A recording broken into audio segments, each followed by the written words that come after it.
नमो अरिहन्ताणं नमो सिद्धाणं नमो आयर्याणं नमो वज्रायाण नमो लोके सव्वसाहुण तीन भुवन में सा वीतराग विज्ञान शिव स्वरूप शिव का नमो त्रियोग समाके।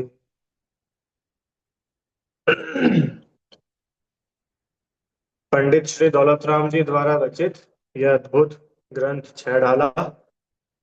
इसकी चौथी ढाल में हम लोग सम्यक चारित्र का स्वरूप समझ रहे हैं, जहाँ एक देश चारित्र का वर्णन है। एक देश चारित्र में 12 व्रतों का वर्णन किया है। 5 अणुव्रत जो मूल रूप से व्रत है, और फिर 3 गुण व्रत और 4 शिक्षा व्रत जो सातों ही इसकी रक्षा के लिए है और इनकी वृद्धि के लिए है। ऐसे शिक्षा व्रतों में अंतिम अतिथि संविभाग शिक्षा व्रत, उसका स्वरूप अपन आज समझना शुरू करते हैं। एक बार छंद का पाठ कर लेते हैं। ये चौथी ढाल का लास्ट सेकंड छंद है। टोटल 15 छंद है चौथी ढाल में। तो 14वें नंबर का छंद अपना चल रहा है, जिसमें चारों शिक्षा व्रत के बारे में बताया है। और 15वां छंद फिर इसमें जो अतिचार आदि को त्याग करके जो इनका पालन करता है उसको क्या फल मिलता है, उसका 15वें छंद में बताएंगे। आइए। धरुर समता भाव सदा सामायिक करिए, परब चतुष्टय माहि पाप तज प्रोषध धरिए, भोग और उपभोग नियम करि ममत निवारे, मुनि को भोजन दे फेर निज करहि आहारे। क्या बताए अंतिम? मुनि को भोजन दे फिर निज करहि आहारे। ये चौथे नंबर का शिक्षा व्रत है। इसका नाम है अतिथि संविभाग। क्या नाम है? अतिथि संविभाग शिक्षा व्रत। क्या है? एक बार थोड़ा अपन यहाँ से पढ़ते हैं, फिर इसका स्वरूप ग्रंथ के आधार से देखेंगे। मुनि को भोजन दे फिर निज करहि आहारे। हालांकि व्रत का जो नाम है, उस व्रत के नाम पर कहीं ऐसा नहीं लिखा है कि भोजन देना है। तो फिर ये कैसे अंडरस्टूड हो गया कि भाई भोजन ही देने की बात है? व्रत का नाम क्या है? अतिथि संविभाग। रत्नाकरण श्रावकाचार में अतिथि संविभाग का नाम वयवृत्ति भी है। ठीक है। पर आचार्यों के आगे जो श्रावकाचार के अन्य ग्रंथ है अथवा जो टीका वगैरह भी है, उस आधार से हम ये इजीली समझ सकते हैं कि यहाँ पर आहार दान की बात है, क्योंकि सीधी सी बात है अतिथि संविभाग। और है क्या? शिक्षा व्रत। जो मुनि व्रत की शिक्षा दे, महाव्रतों की शिक्षा दे, उस व्रत को बोलते हैं शिक्षा व्रत। तो अतिथि संविभाग माने जो भी अतिथि हो, उन्हें अपने पास में जो हो उसका विभाग करके उनको देना। देखो यहाँ पढ़ते क्या लिखा है। निर्ग्रंथ मुनि। निर्ग्रंथ का अर्थ क्या होता है? निर्ग्रंथ मतलब, देखो, ग्रंथ मतलब होता है परिग्रह। आपने एक शब्द सुना है ग्रंथि? ग्रंथि शब्द सुना है? ग्रंथि सुना ना? ग्रंथि, गांठ, ममत्व की गांठ, वो है परिग्रह। और जिसके ऐसा ग्रंथ बना नहीं है, मेरी आवाज आ रही है आपको? जिसके ऐसा कोई ग्रंथ नहीं है, जो सभी ग्रंथों से मुक्त है, ऐसे अपरिग्रही ये कहलाते हैं निर्ग्रंथ। समझ में आया? जिनके किसी भी प्रकार का कोई परिग्रह नहीं है, वे निर्ग्रंथ कहलाते हैं। ऐसे निर्ग्रंथ मुनि आदि सत पात्रों को अतिथि संविभाग। तो अतिथि कौन? अतिथि मतलब अपन इजी भाषा में समझे तो बिल्कुल कॉमन भाषा में, अतिथि मतलब गेस्ट, मेहमान। पर अतिथि का एक्चुअल अर्थ जिसके आने की तिथि निश्चित ना हो।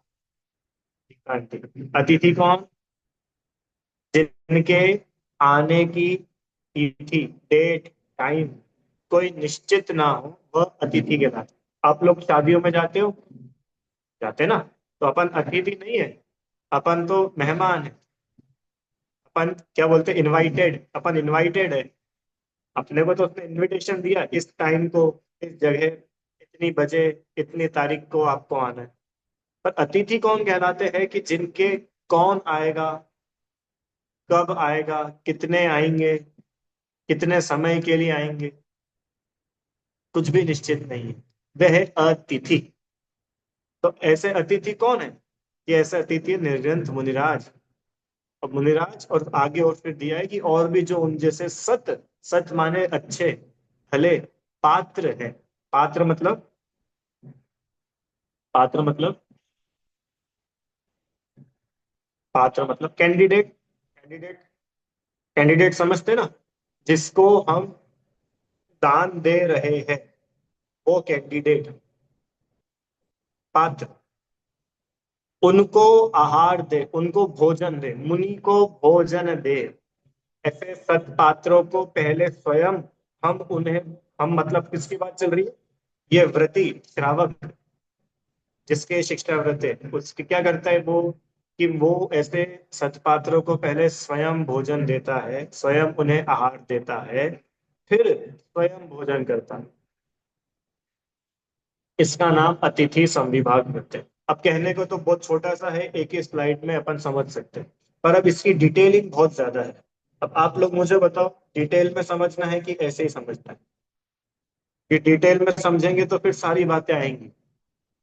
क्या आहार देना, कैसे आहार देना, क्यों आहार देना, कब आहार देना, वो सब आएगा वो तो।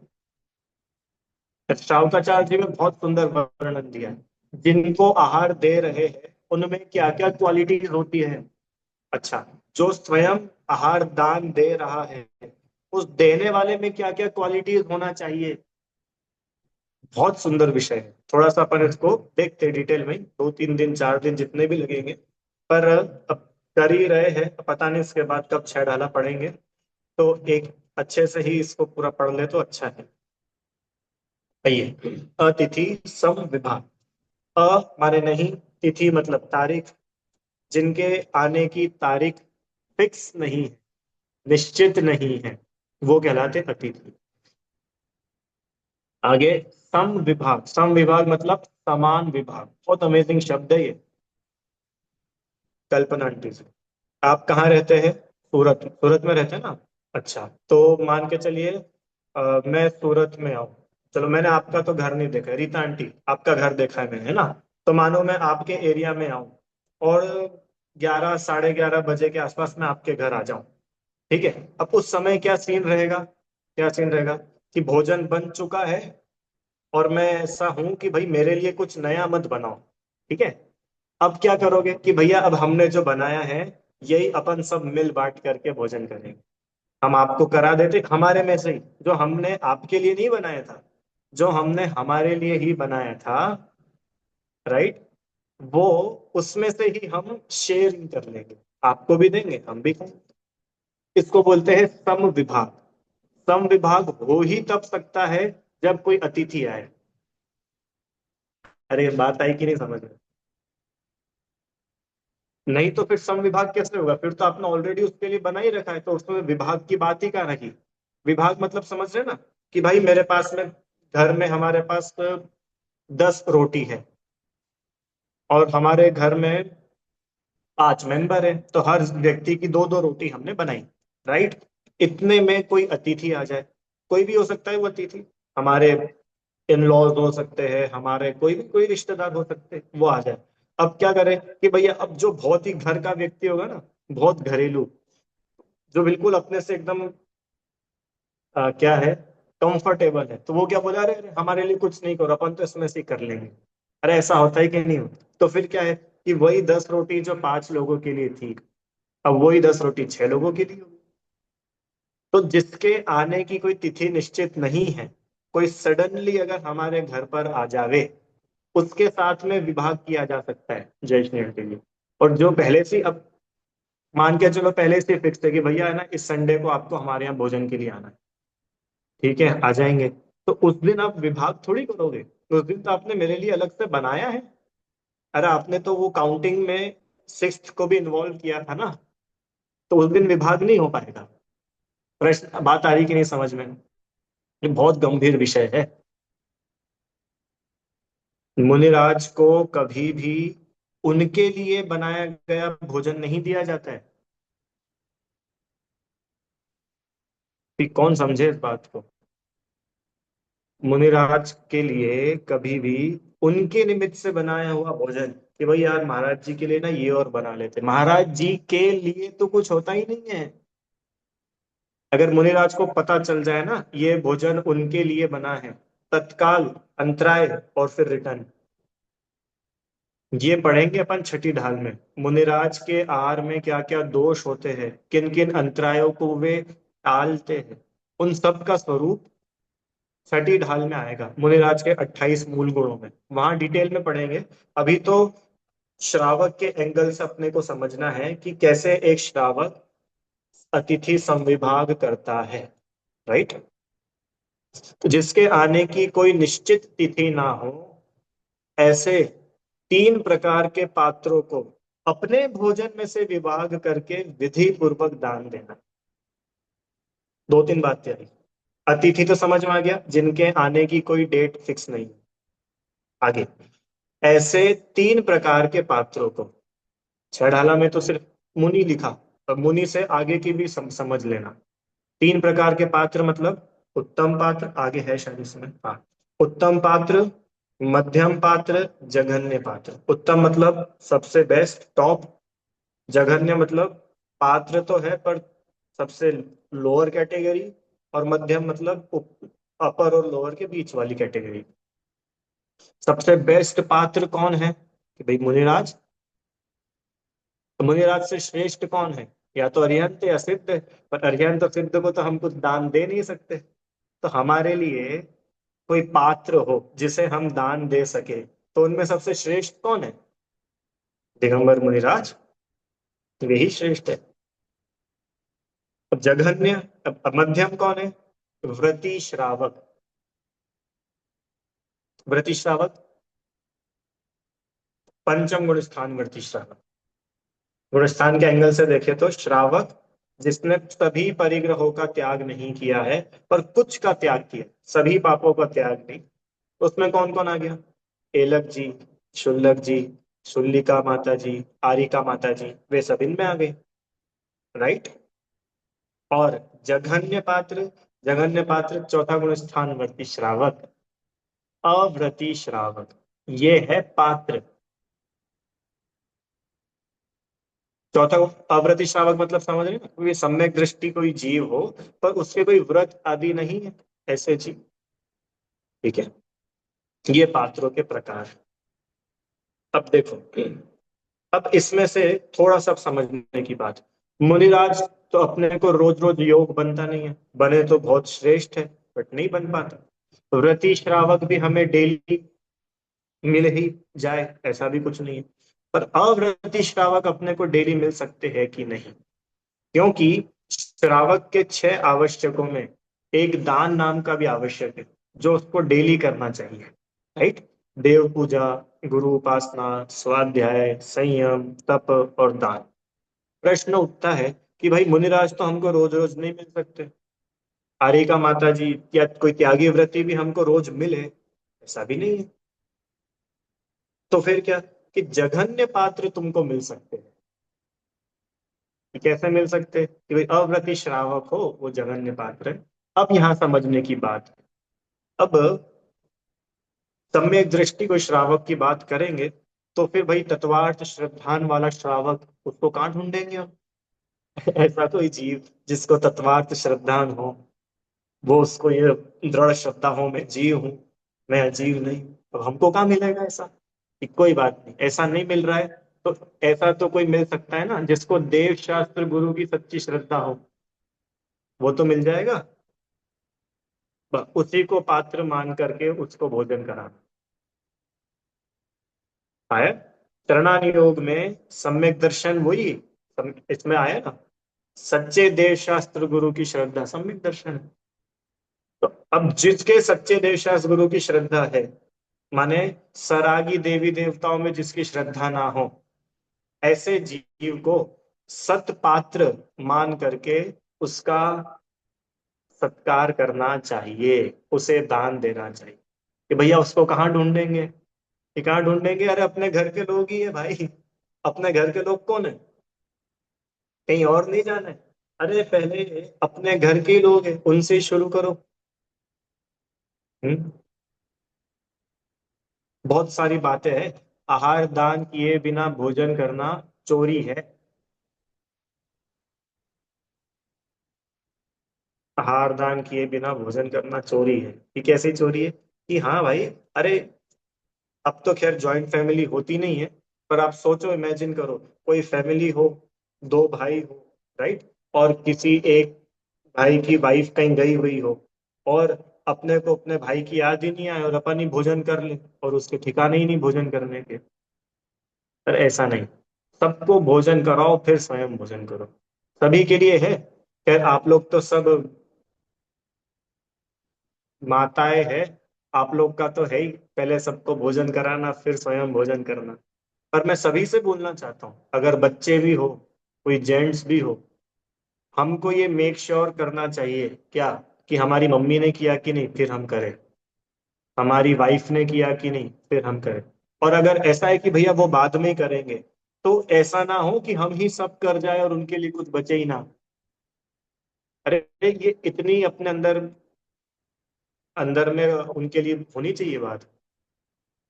घर में कोई मिठाई बनी, कुछ भी हो, मतलब मैं तो बहुत बेसिक ले रहा हूँ भैया, गर्मी का मौसम है, आम रस बना, तो हमको ये श्योर होना चाहिए कि भाई मम्मी के लिए या अपनी वाइफ के लिए या बहन के लिए, उसके लिए सफिशिएंट पहले निकालो, फिर घर के सब लोग करो।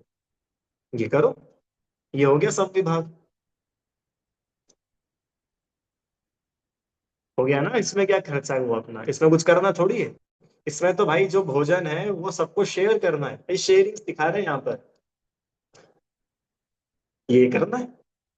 ठीक है, अब मैंने आपको मतलब बिल्कुल एकदम लीस्ट लेवल का बता दिया कि भाई ये तो अपने को कम से कम करना ही चाहिए। हमारे घर के लोग भूखे हो और हम खा पी के बढ़िया सो जाए, ऐसा नहीं होना चाहिए। ठीक है, इतना अपन सबको विवेक होना ही चाहिए। अभी अपन पढ़ेंगे ना, 7 गुण हैं दातार के, दान देने वाले में क्या क्या गुण होते हैं, उसमें और समझ में आए। ठीक है, तो ऐसे मुनिराज, व्रति श्रावक और अव्रति श्रावक, ये 3 प्रकार के पात्र। तो ऐसे इन 3 प्रकार के पात्रों को अपने भोजन में से विभाग करके विधि पूर्वक दान देना। अब दो तीन बातें हैं। पहली बात तो अपने भोजन में से, दूसरा विभाग करके, और तीसरा विधि पूर्वक। विधि पूर्वक मतलब जो भी प्रोसेस है, मुनिराज है तो मुनिराज को दान देने का प्रोसेस अलग है। हारिका माता जी है, एलक जी क्षुल्लक जी है, कोई व्रती है, उनको दान देने का प्रोसेस अलग है। और घर का कोई व्यक्ति है, उसका दान देने का प्रोसेस अलग है। क्यों, अपने पति के थोड़े ना महाराज जी के जैसे पाद प्रक्षालन करेंगे, उच्चासन पे विराजमान करेंगे। तो वो अलग प्रोसेस, अरे मतलब सभी का अलग अलग प्रोसेस है ना। तो विधि पूर्वक जिसकी जो विधि है, उसे उस विधि से आहार देना, दान देना। क्या दान देना, अपने भोजन में से विभाग करना। अब गजब की बात, क्या ऐसा नहीं लिखा कि मुनिराज के लिए शुद्ध भोजन बनाना और उस शुद्ध भोजन में से महाराज जी को देना। अपने लिए जो भोजन बनाया है, रुचि आंटी, उसमें से मुनिराज को देना। इसका मतलब समझ में आया। अतिथि संविभाग कौन कर पाएगा, जो स्वयं शुद्ध भोजन करेगा, वही तो अपने में से बनाया दे पाएगा। क्यों, मैं तो मेरे लिए बना रहा हूं, नहीं मैं तो नहीं, कोई दूसरा, वो तो अपने लिए बना रहा है अभक्ष, आलू, बैंगन, गाजर, मूली, अदरक, तो उसके मुनिराज आ जाए तो वो क्या करेगा कि हाँ हमने पढ़ा था अपने लिए जो बना है वो उनको देना है। तो क्या करेगा, हाँ महाराज जी 2 पराठे आपके 2 मेरे। क्यों, अरे ऐसा नहीं होगा भाई, वे तो शुद्ध भोजन करेंगे ना। उनके तो सभी प्रकार के जीवों की हिंसा का त्याग है ना, तो वो अशुद्ध भोजन क्यों करेंगे? तो मुनिराज क्या, ये व्रति श्रावक भी अशुद्ध भोजन नहीं करेगा?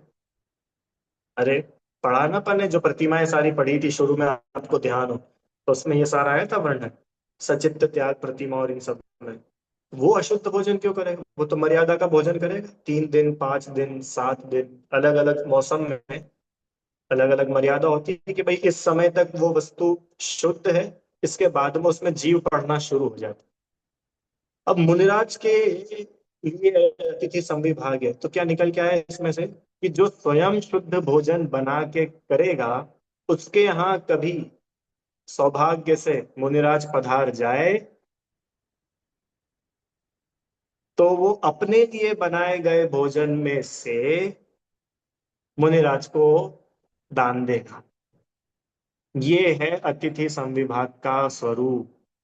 आप कोई सा भी ग्रंथ उठा लेना, सब में यही मिलेगा। किसी भी ग्रंथ में ऐसा लिखा हुआ नहीं मिलेगा, नहीं मिलेगा, बार बार बोल रहा हूं मैं, नहीं मिलेगा क्या, कि मुनिराज आए और उनके लिए मैं अलग से तैयारी करूं और फिर उनको आहार दूं। ये सिस्टम ही नहीं है। ये मुनिराज के आहार दान का स्वरूप नहीं है। प्रश्न, भैया ये तो बड़ा कठिन है, क्योंकि शुद्ध भोजन हम लोग तो करते नहीं है। अरे जैसा भोजन मुनिराज करते हैं, तो वैसा भोजन अपन लोग रोज करते हैं क्या, अपने डेली रूटीन? हाँ इतना जरूर है भैया, हमारे यहाँ पर अभक्ष नहीं होते हैं, हमारे यहाँ रात्रि भोजन नहीं होता, हमारे यहाँ अशुद्धि का ध्यान रखा जाता है, इतना तो चलो फिर भी माना। पर वही हमारे यहाँ कुएं का पानी थोड़ी ना हम यूज करते, हमारे यहाँ कोई सोले के कपड़े में थोड़ी ना भोजन बनाते। मतलब वो जो शुद्धता है बिल्कुल कोर लेवल की, वो तो अपने आपके हमारे घरों में होती नहीं है। क्यों होती है क्या? नहीं। फिर क्या करें, क्या करें? अब सुनो, काम की बात थोड़ी खतरनाक भी हो सकती है, कि जो स्वयं शुद्ध भोजन करने वाले गृहस्थ है, मुनिराज तो स्वयं से अपना भोजन बनाएंगे नहीं, राइट? अपने लिए आरंभ, वो पढ़ा था ना अपन ने, आरंभ त्याग प्रतिमा, कौन से नंबर पे थी? 10th नंबर पे। आरंभ त्याग अनुमति थी, 9वें या 10वें कुछ नंबर पर थी वो। माने उस प्रतिमाधारी श्रावक से ही आगे लेकर के हिंसा के सारे काम खुद से करने का त्याग हो जाता है। माने एलक जी हो चाहे क्षुल्लक जी हो, आरिका माता जी हो, ये जो है ये लोग स्वयं से अपना भोजन नहीं बनाते।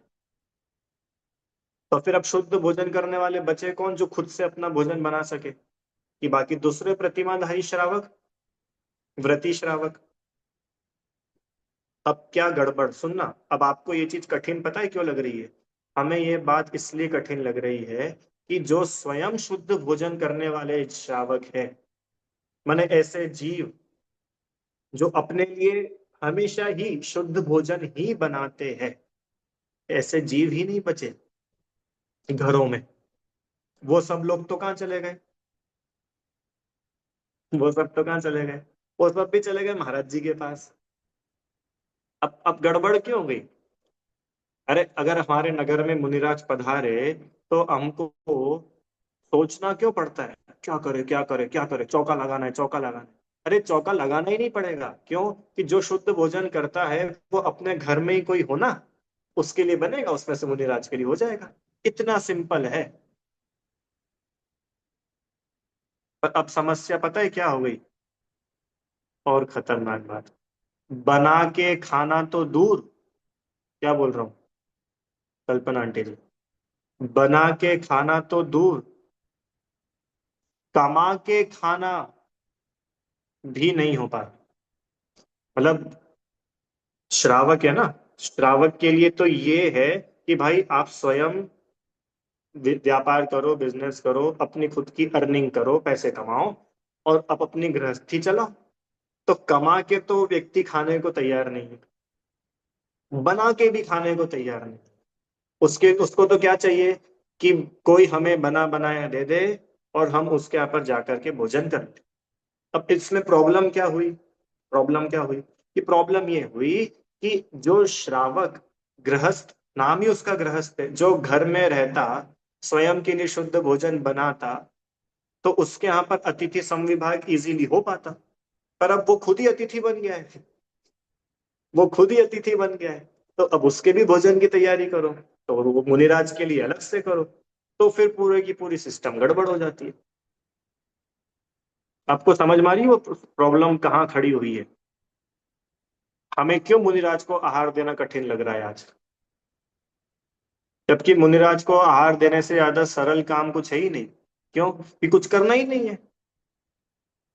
अरे अपने लिए जो भोजन बनाया है उसमें से शेयरिंग करनी है, इतनी सी बात है।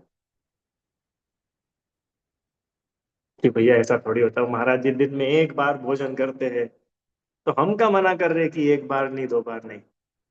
शास्त्रों में जो लिखा है वो तो मैं आपको वो बता रहा हूँ। आगम में ऐसा है, मुनिराज के उद्देश्य से मैं मुनिराज के लिए बना दूं। अरे महाराज जी को ना डोसा बहुत पसंद है, आज डोसा बना लेना, ये है ही नहीं। अगर हम और आप ऐसा करते हैं तो आप विश्वास मानिए अपन पापी है, अपन मुनिराज की चर्या में दोष लगा रहे हैं। जय श्री आंटी। तो भैया क्या करे फिर? क्या करे, जैसा भोजन स्वयं करते हो वैसा भोजन करो। सौभाग्य से मुनिराज अपने द्वारे आ जाए, तो जो विधि अभी अपन पढ़ेंगे क्या विधि से उनको पड़गहान किया जाता है, वो विधि से पड़गहान करो, अपना अहोभाग्य है। और अपने भाग्य से अगर मुनिराज पधारे, तो जो अपन अपने लिए भोजन बनाए पहले उनको भोजन कराओ बड़ी प्रसन्नता से, और फिर स्वयं भोजन करो। भैया वो तो नहीं हो पाता है, अभी नहीं हो पाता है तो फिर वो करो, क्योंकि सच्चा स्वरूप तो ये ही है। आप कोई सा भी ग्रंथ पढ़ो श्रावकाचार्य का, क्योंकि मैंने तो पढ़े हैं इसलिए मैं बता रहा हूँ। आप चाहे रत्नकरण श्रावकाचार्य जी पढ़ो, चाहे सागर धर्मामृत पढ़ो, यही स्वरूप है। पुरुषार्थ सिद्धि उपाय पढ़ो, यही स्वरूप है। क्या? कि श्रावक स्वयं शुद्ध भोजन, क्योंकि नाम ही उसका श्रावक है ना, जो स्वयं शुद्ध भोजन करे और उसके सौभाग्य से दिगंबर वीतरागी मुनिराज पधार जावे, अथवा हारिका माता जी पधार जावे, अथवा एलक जी शुल्लक जी पधार जावे, तो वो अपना सौभाग्य माने, उनको बुलाए और हार दान दे। अब मुझे मालूम है अब सबके प्रश्न आ सकते हैं कि भैया ये तो चौथे काल में होता होगा, अभी पांचवें काल में थोड़ी ये सब पॉसिबल है। क्यों? आचार्यों ने पांचवें काल में ही लिखा है श्राव का आचार, रत्नाकर श्राव का आचार चौथे काल में नहीं लिखा गया था। समझ में आया? अब प्रश्न कि भैया वो हमने पद्म पुराण में पढ़ा था, रामचंद्र जी सीता जी इन्होंने तो जंगल में मुनिराज को आहार दिया था, ध्यान है जटायु वाला के सीन? अरे पढ़ा आप लोगों ने? सीता जी, रामचंद्र जी और लक्ष्मण, बराबर, ये लोग जंगल में थे, वनवास चल रहा था। तो इतने पवित्र जीव थे वास्तव में तीनों ही, कि एक भी दिन ऐसा नहीं था क्या, मतलब सोचो खुद के लिए जंगल में, कुछ जंगल में क्या होगा उनके पास? कुछ भी नहीं, अयोध्या से कुछ लेके चले थे क्या अपने साथ? स्टोरेज कुछ भी नहीं था। पर फिर भी जंगल में लक्ष्मण जी, पूरा है पढ़ना पद्म पुराण में, लक्ष्मण जी जा जा करके देखते थे कहाँ फल मिल जाएंगे, कहाँ क्या मिल जाएगा, अपन क्या अपना भोजन हो सकता है। सीता जी भोजन तैयार करती थी, और फिर अपनी कुटिया के बाहर खड़े होते थे, इंतजार करते थे कि भाई जंगल में ही कोई मुझे राज मिल जाए तो अपना सौभाग्य। वो लोग इंतजार करते थे, आप पढ़ना वो सीन इतना अमेजिंग है वो। और फिर उनके भाग्य से आकाश से विहार करते करते मुनिराज वहां पधार गए। हाँ, और मुनिराज का आहार हुआ, और ऊपर वहीं पेड़ पर बैठा बैठा वो गिद्ध पक्षी जटायु तो मुनिराज का आहार देख रहा है ना।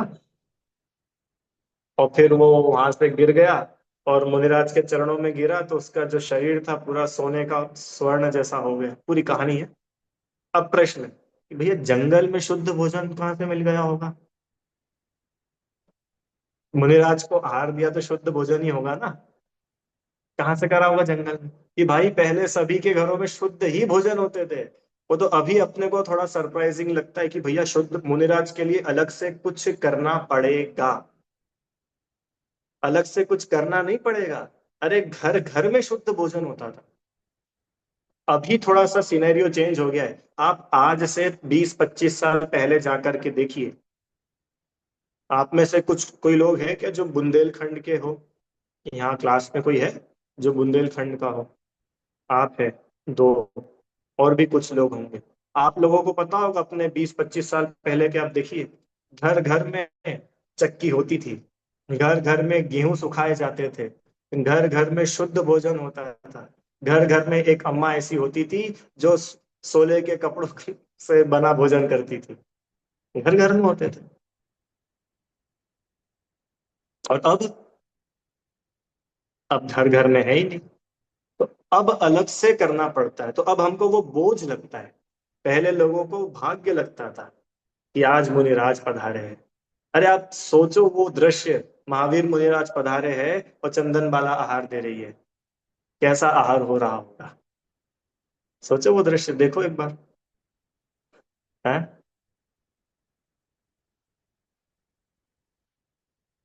अपन क्यों ऐसा नहीं सोच पाते? ऐसा होता है। ये है मुनि जीवन। ये है मुनिराज की महिमा। और ये है श्रावक का भाग्य।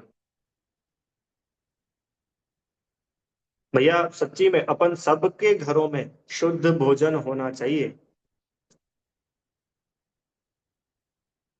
सभी के घरों में होना चाहिए। क्यों होना चाहिए? अरे मुनिराज आ जाएंगे उसके लिए नहीं, अरे हम स्वयं शुद्ध भोजन करें ना। मुनिराज पधारेंगे किसी दिन तो वो तो अपना भाग्य है ही, उसमें क्या बात है। पर हम क्यों अशुद्ध भोजन करें? आए समझ में? तो अतिथि संविभाग मतलब अपने लिए बनाया गए भोजन में से देना। तो अपने लिए बनाए गए भोजन में से देना कब संभव होगा? कि जब हम स्वयं शुद्ध भोजन करेंगे तब। कि भैया वो शुद्ध भोजन में तो बहुत ज्यादा टाइम लग जाता है। आप लोगों ने कभी ट्राई किया है शुद्ध भोजन की तैयारी वगैरह? सोचा है कुछ कैसा कैसा होता है? हम्म? गेहूं धोना और फिर उसको छतों पर सुखाना। क्यों करा है? आप लोगों ने कभी नहीं किया? हमारे यहाँ पर होता है अभी भी। हाँ। मसाले धुलते हैं, मसाले सूखते हैं, फिर उन मसालों को पीसना। हाँ। अब आजकल तो चलो हाथ से नहीं गेहूं पीसते हैं। अगर इस चक्की बोलते हैं हम लोग, आटा चक्की में करना। तो वो आटा चक्की भी समय समय पर साफ करना। अब वो पूरा प्रोसीजर है। अब कौन भैया इतना कौन करे? हम तो आशीर्वाद के भरोसे हैं। डी मार्ट जाते, रिलायंस फ्रेश जाते और वो आशीर्वाद मिल जाता है। तो कौन इतना करे? कि सही बात है, तुम इतना नहीं करोगे तो फिर तुम्हारा घर मुनिराज के आने जैसा नहीं है। अपने घर के बाहर लिख दो, मुनिराज नॉट अलाउड। और क्या? अपन चाहते ही नहीं है ना हमारे घर में मुनिराज पधारे। जैसे लोग अपने घर के बाहर नहीं लिखते स्ट्रेंजर्स नॉट अलाउड, ऐसे अपन भी एक बड़ी सी प्लेट बनवाओ और वहां लिख दो मुनिराज नॉट अलाउड। क्यों? बिकॉज वी डोंट ईट शुद्ध भोजन। हम कोई शुद्ध भोजन नहीं कर। अरे भाई क्यों नहीं करते? कि भैया उसमें हमारा समय कितना जाएगा? समय जाएगा कि नहीं जाएगा? कितना समय जाएगा बताओ? आटा पीसो, गेहूं धो, मसाला करो, पानी छानो, जीवानी करो, उसकी मर्यादा करो। क्यों? बर्तन खुद से साफ करो, कितना समय चला जाएगा? इतना छना हुआ पानी हो। तो अब इतना समय कौन वेस्ट करे? अब हम क्या करते हैं, हमने तो एक मेड है, बाई है, वो करती है। ठीक है वो करते, अपन क्या करते उस टाइम में? चल वो समय अपन ने बचा लिया। तो वो समय बचा करके अपन ने किया क्या? हाँ सही है, सोच लो तो हो सकता है। तो बताओ वो जो अपने को लग रहा है कि भाई बहुत समय जाता है, बहुत समय जाता है, कल्पना आंटी जी, तो वो समय अगर हमने बचा भी लिया तो उस बचे हुए समय में हम क्या कर रहे हैं? क्या कर रहे हैं? पाप बांध रहे हैं, कषाय कर रहे हैं। ऐसा तो कोई बहुत ही रेयर होगा कि भैया वो सब समय बचा करके हम तो स्वाध्याय करते, हम तो मंदिर जाते। वो तो बहुत ही रेयर होगा। और मैं तो और आगे कहना चाहता हूँ कि वो समय बचा करके भी अगर हम स्वाध्याय कर रहे हैं तो वो कुछ भी काम का नहीं है। वर्णी जी के जीवन का एक प्रसंग है। वर्णी जी का नाम सुना है? गणेश प्रसाद जी वर्णी। उनकी बायोग्राफी है मेरी जीवन गाथा। वो तो हमें सबको पढ़ना चाहिए। उसमें उनकी एक माँ थी मतलब रियल मदर नहीं, पर एक महिला को उन्होंने माँ जैसा बना रखा था। उनका नाम था चिरौंजा बाई। तो वर्णी जी कहीं बाहर थे, और बाहर से मतलब कहीं गांव के बाहर गए हुए थे, और वहां से वो लौट करके फिर इधर आए, और नीचे से आवाज लगाई कि बाई जी कहाँ हो? तो बोले स्वाध्याय कर रहे हैं। "ये कहाँ हो?" कि छत पे है, स्वाध्याय कर रहे हैं। बोले अच्छा हम आते हैं। तो ऊपर गए।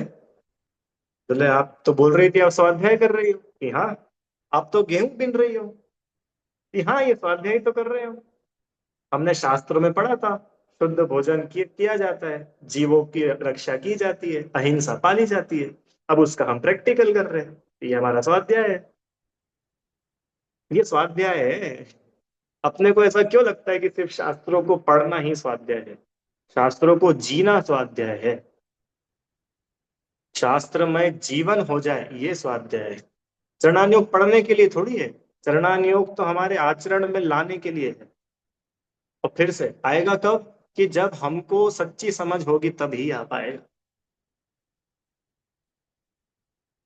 अब ये ऐसा नहीं सोचना कि ये सब बाहर की क्रिया कांड है, कौन इनमें उलझे, कौन क्या करे। अरे क्यों, ऐसा क्यों सोचना भाई? जो हमने ग्रंथ में पढ़ा, शास्त्र में पढ़ा, शास्त्र में अगर हमने पढ़ा कि बिना छने पानी की एक बूंद में असंख्यातों जीव होते हैं, तो हमारा हृदय क्यों नहीं बोल रहा है कि अब से मैं एक बूंद भी बिना छना यूज नहीं करूंगा, मैं पानी को छानूंगा? हम क्यों फिर बिना छना यूज करने लग जाए? इसका मतलब वो ज्ञान पच ही नहीं रहा है। आ रहा है क्या समझ में? मैंने बहुत विचारने की बात है भाई। जिन धर्म इतना हल्का नहीं है। बहुत मतलब परफेक्ट लाइफ होती है, एकदम बैलेंस्ड। आप जीवन देखो। मैं मतलब अपनी लाइफ में ही कुछ व्रतियों के संपर्क में रहा हूं, मुनिराज नहीं, गृहस्थ व्रति, उनके संपर्क में रहा हूं। आप उनका जीवन पढ़कर सुन करके देखो। बड़े पंडित जी करके थे अमायन में, ब्रह्मचारी रविंद्र जी। अंत अंत उनको प्रॉब्लम थी। तो अंत अंत में मतलब ठंड का समय था, और रामायण मतलब ग्वालियर भिंड के पास में बहुत ठंड होती है वहाँ। जो लोग ग्वालियर साइड के होंगे उन्हें पता है, उस तरफ बहुत ठंड होती है, चंबल वाला एरिया है ना, बहुत ठंड होती है वहाँ। तो और उनको बीमारी थी, तो बड़ी समस्या थी, पैर भी नहीं उठता था, शरीर पूरा कांपता था, ऐसी दशा थी अंत अंत में। तो किसी ने बोला कि पंडित जी ये अब दवाई वगैरह तो जो चल रही है वो चल रही है, अभी एक किसी ने काढ़ा बताया है, और शुद्ध है एकदम काढ़ा। औषधि वगैरह जो वो है ना, कोई सूखी है सब, पेड़ की छाल वगैरह बिल्कुल शुद्ध है, आप इसको ले सकते हो आपके योग के। तो आप ले लीजिए, है ना। और उस दिन अष्टमी थी। वो काढ़ा लेकर के उनके पास में आए, और क्या बोले? अष्टमी है, आज नहीं लेंगे। मतलब आपको पता है कि ये आपके सामने दवाई है, और इस दवाई से मैं स्वस्थ हो रहा हूँ, पर मेरी प्रतिज्ञा है अष्टमी को मुझे नहीं लेना है, तो नहीं लिया। और उसी दिन शाम को उनका देह छूट गई। तो देह तो छूटनी ही थी ना। दवाई भी ले लेते तो भी देह तो छूटती ना। और संयम तो साथ में गया कि नहीं गया? जा रहे थे कहीं, बहुत सारे प्रसंग, कहीं जा रहे थे, अपने कमरे से बहुत आगे तक निकल गए कि कहाँ जा रहे थे, कि वे प्रवचन करने जा रहे हैं। इतने में फिर से लौट गए कमरे की तरफ कि भाई क्या हुआ? कि वो पानी का जो लोटा था, हमको अभी ध्यान आया कि हमने पहुंच करके नहीं रखा। अभी प्रवचन करके जाएंगे तब तक उसमें संख्या तो जी हो जाएंगे, पानी की मर्यादा हो जाएगी। और फिर लौट करके उसको पहुंच करके सुखा करके फिर आए। मैंने मैं ये कह रहा हूँ, ज्ञानियों के जीवन में चरणान योग दिखता है। और ऐसे एक ही नहीं, आप कोई भी प्रसंग पढ़िए, आप पढ़ करके देखो कितनी अमेजिंग। इसलिए पढ़ना चाहिए। अब अपने को क्या लगता है कि भाई ये सब तो चौथे काल में होता होगा, अभी आजकल कहाँ होता है। तो आप पढ़ो, आचार्य शांति सागर जी का है चारित्र चक्रवर्ती, उसको पढ़ो। वर्णी जी का है मेरी जीवन गाथा, उसको पढ़ो। ज्ञानमती माता जी की है मेरी स्मृतियाँ, उसको पढ़ो। देखो पढ़े बिना तो अपन सिर्फ हवा में बातें करेंगे तो बात ऐसे नहीं चलेगी। अब उनके जीवन से सीखो, कैसा उनका जीवन रहा। आया समझ में? तो हमारा जीवन इतना पवित्र होना चाहिए क्या, कि मुनिराज कभी भी हमारे भाग्य से पधार जाए और हम बिल्कुल तैयार रहे, हे स्वामी नमोस्तु नमोस्तु। ऐसा होना चाहिए अपन लोगों का जीवन। आ रहा है समझ में?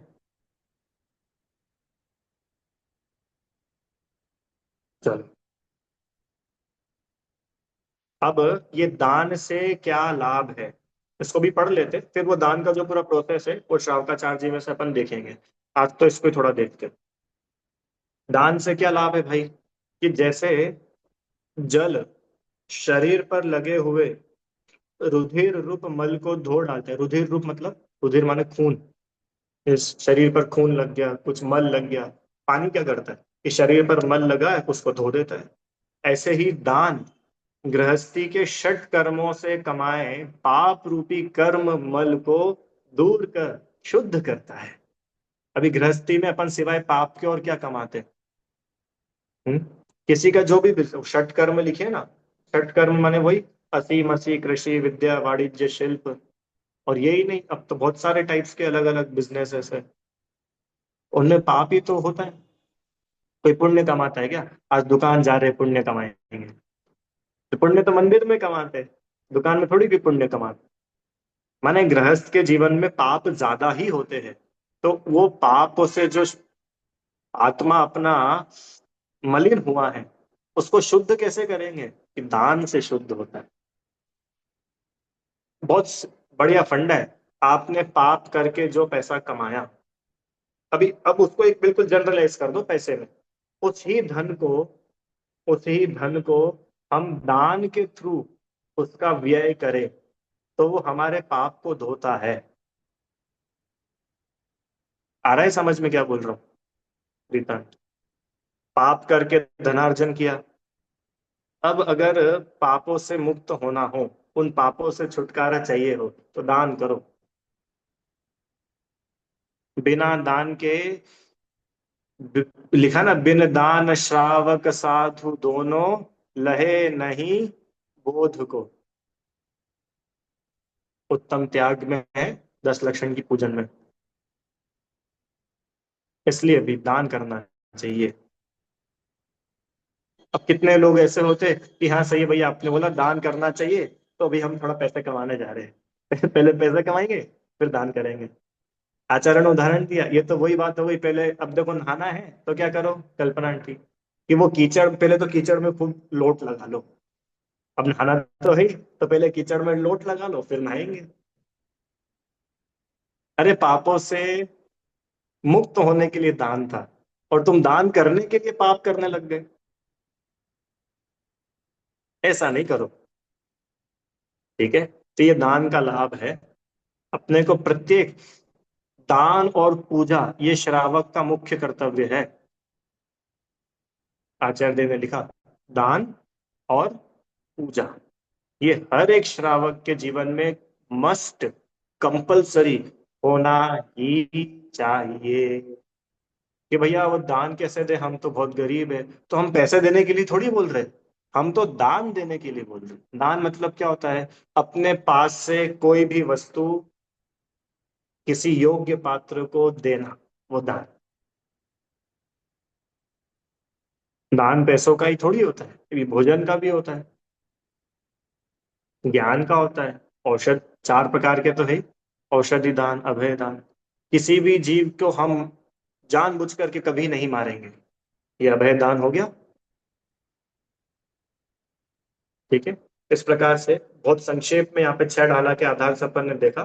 अब समय तो अपना हो गया है, फिर भी थोड़ा शावकाचार्य जी में से अपन इसका कुछ देखते हैं। शावकाचार्य जी में इसी अतिथि संविभाग को वैयावृत्त नाम से बताया है। यहाँ परमागम में आहार दान ही को वैयावृत्य कहते हैं। जिनके तप ही धन है, अर्थात जो इच्छा निरोध आदि तपों को अपना अविनाशी धन जानते हैं, वे तपोधन है। तप के बिना समस्त कलंक मल रहित आत्मा का शुद्ध स्वभाव रूप अविनाशी धन नहीं प्राप्त होता। जिन्होंने रागादि कषाय मल को जला देने वाला तप रूपी धन प्राप्त किया है, संसार में नष्ट करने वाला जड़ अचेतन विनाशिक स्वर्ण आदि धन का त्याग किया है, ऐसे तपों की निधि।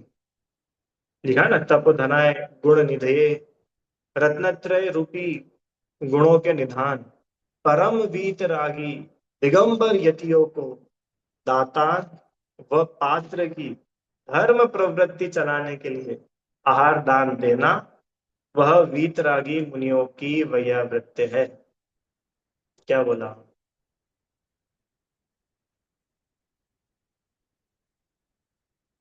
जो तपो की निधि है, तपोधन है, तो गुणों के खान है, निधि मतलब खजाना, जो गुणों के खजाना है, ऐसे जो वीतरागी और परम वीतरागी दिगंबर यति, यति माने मुनिराज, ऐसे मुनिराज को धर्म प्रवृत्ति चलाने के लिए, किसकी धर्म प्रवृत्ति चलाने के लिए?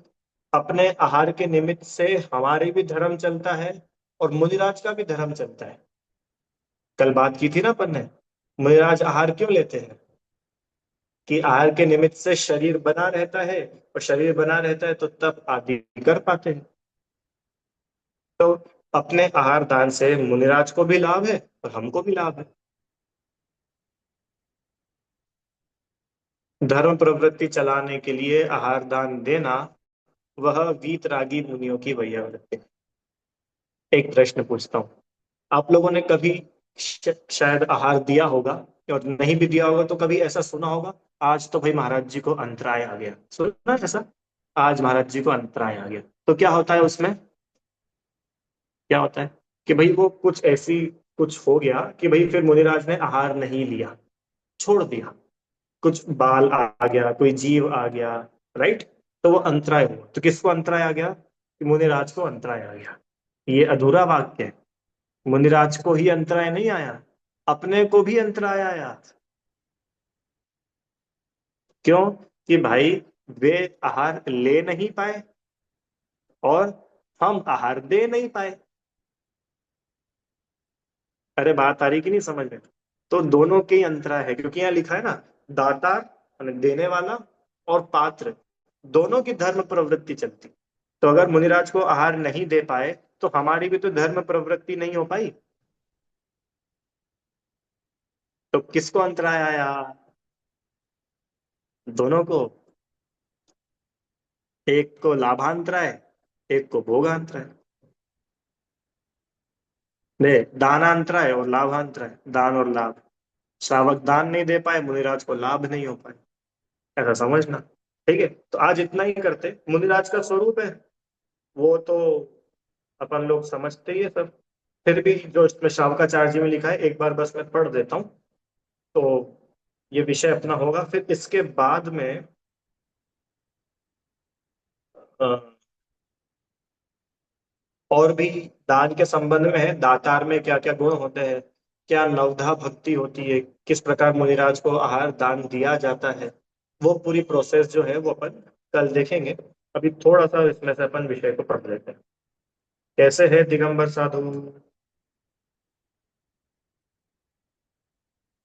और पढ़ते हैं, चलो यहीं से पढ़ते हैं। दान के पात्र मुनि है। कैसे है दिगंबर यति? सम्यक दर्शन, सम्यक ज्ञान, सम्यक चारित्र इन गुणों के निधान है, जिनके अंतरंग बहिरंग परिग्रह नहीं है। सुनते जाओ। वे मठ, मकान, उपासना, आश्रम आदि में नहीं रहते, किंतु एकाकी या गुरुजनों के चरणों के साथ कभी वन में, कभी पर्वत की निर्जन गुफा में, कभी घोर वन में, कभी नदी के किनारे, जिनका नित्य विहार नियम रहित माने निश्चित नहीं है, चलता रहता है, किसी एक निश्चित स्थान पर नहीं रहते, जो एकांत स्थान में रहते। क्यों एकांत स्थान में रहते मुनिराज? हमने उस दिन करी थी ना बात, कि जंगल में रहने में तो उनको शेर आएगा, ज्यादा से ज्यादा शरीर ही खाएगा, पर यहाँ रहेंगे तो अपने जैसे लोग पहुंच जाए तो उनका उपयोग भी खा जाएंगे। घेर करके बैठ जाएंगे। तो भैया वो अपन सबको ही तो छोड़ करके निकले, और निकल गए और फिर अपन सब उनको घेर लो। इसलिए देखो यहाँ लिखा, असंयमी गृहस्थों से तो उनका मिलना ही नहीं होता। क्योंकि देखो असंयमी वहां जाएगा तो वो क्या बातें करेगा, यही सब करेगा। तो इसलिए मुनिराज अपना उपयोग बचाने के लिए लोगों से मिलते ही नहीं है। कोई आता भी है तो मौन रहते हैं। अभी कल ही का एक प्रसंग है, अच्छा मतलब मुझे बढ़िया लगा तो आप लोग को सुनाता हूँ। मैं आचार्य समय सागर जी के प्रवचन आ रहे थे, तो उसकी कुछ बात बताता हूँ आपको। अ, वे बता रहे थे कि वे कुछ ऐसा प्रसंग बना, तो कोई व्यक्ति मुनिराज के पास गया और बोलने लगा, तो मुनिराज ने कुछ जवाब नहीं दिया। तो बोले, महाराज जी हम कुछ पूछ रहे हैं, आपका मौन है क्या? तो उन्होंने कुछ बोला ही नहीं। महाराज जी आपका मौन है क्या? उन्होंने कुछ बोला ही नहीं। इधर से ये व्यक्ति बोले जा रहा है, उन्होंने कोई जवाब दिया ही नहीं। महाराज जी आपका मौन है क्या? बोला ही नहीं। फिर जब बहुत ज्यादा हो गया, तो फिर वो महाराज बोले, क्या बोले कि हाँ, तुम हमारा उपयोग खाते हो ना, इसलिए हमारा मौन है। हम तुमसे बात करेंगे, हमारा उपयोग खर्च होता है। हमने तुमसे बातें करने के लिए घर नहीं छोड़ा, हमने तुमसे बातें करने के लिए दीक्षा नहीं ली। हम तुमसे, तुम्हारे मतलब अपने भाव, तुम्हारा एंटरटेनमेंट हो, तुम्हारा मन लग जाए, तुम्हें अच्छा लगे, इसके लिए हमने थोड़ी दीक्षा ली, इसके लिए थोड़ी हमने हमारा घर छोड़ा। हमने आत्मकल्याण के लिए घर छोड़ा, तो हमें वो करने दो। अब बहुत बड़ा मैसेज था उनके इस प्रवचन में, जो हम आप जैसे लोग जा करके घेर लेते हैं, ये अपने को नहीं करना चाहिए। मुनिराज के पास, अथवा कोई भी व्रती त्यागी हो, मुनिराज हो, कारिका माँ, कोई भी हो, अपने को मर्यादा में रहना चाहिए। अपने निमित्त से एक भी ऐसा काम नहीं होना चाहिए जिससे उनकी साधना गिरे, उनकी साधना में बाधा पहुंचे। अरे अपन नहीं कर पा रहे हैं, तो कम से कम जो कर रहे हैं उनकी तो अनुमोदना करें।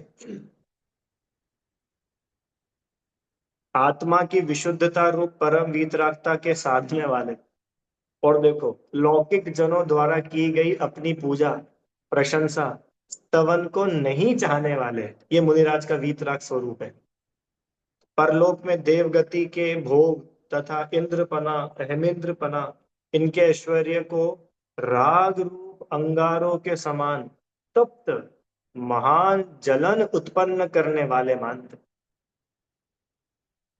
एक एक शब्द गजब का है इसमें। तृष्णा को बढ़ाने वाले जानकर, परम अतीन्द्रिय, आकुलता रहित, वाह, आत्मिक सुख को सुख जानते हुए, देह आदि में ममत्व रहित होकर आत्मा का कार्य सिद्ध करते हैं।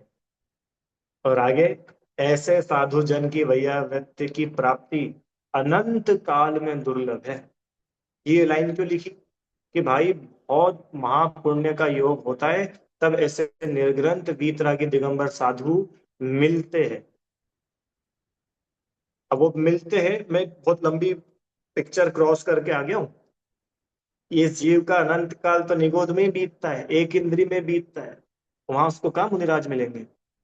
फिर दो इंद्री, तीन इंद्री, चार इंद्री, असंघी पंचेंद्री।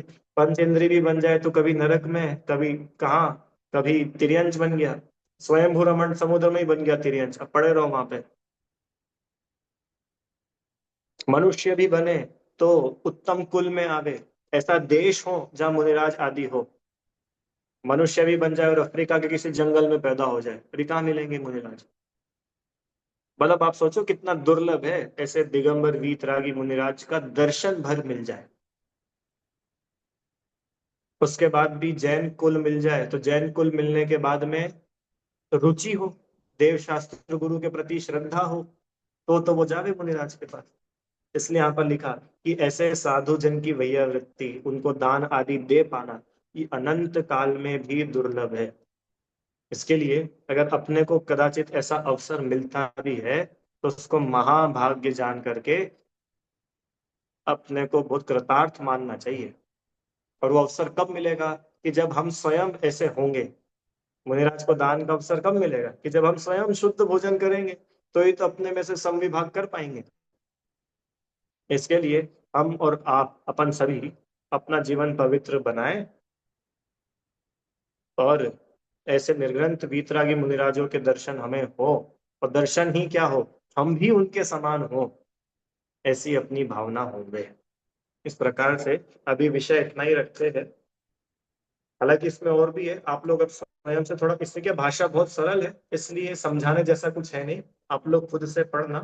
कल अपन लोग जो है दातार के गुण और ये नवधा भक्ति वगैरह जो है, ये आहार दान वगैरह जो बातें हैं, उनकी चर्चा कल करेंगे। ठीक है? अभी कोई प्रश्न हो तो आप लोग पूछ लीजिए।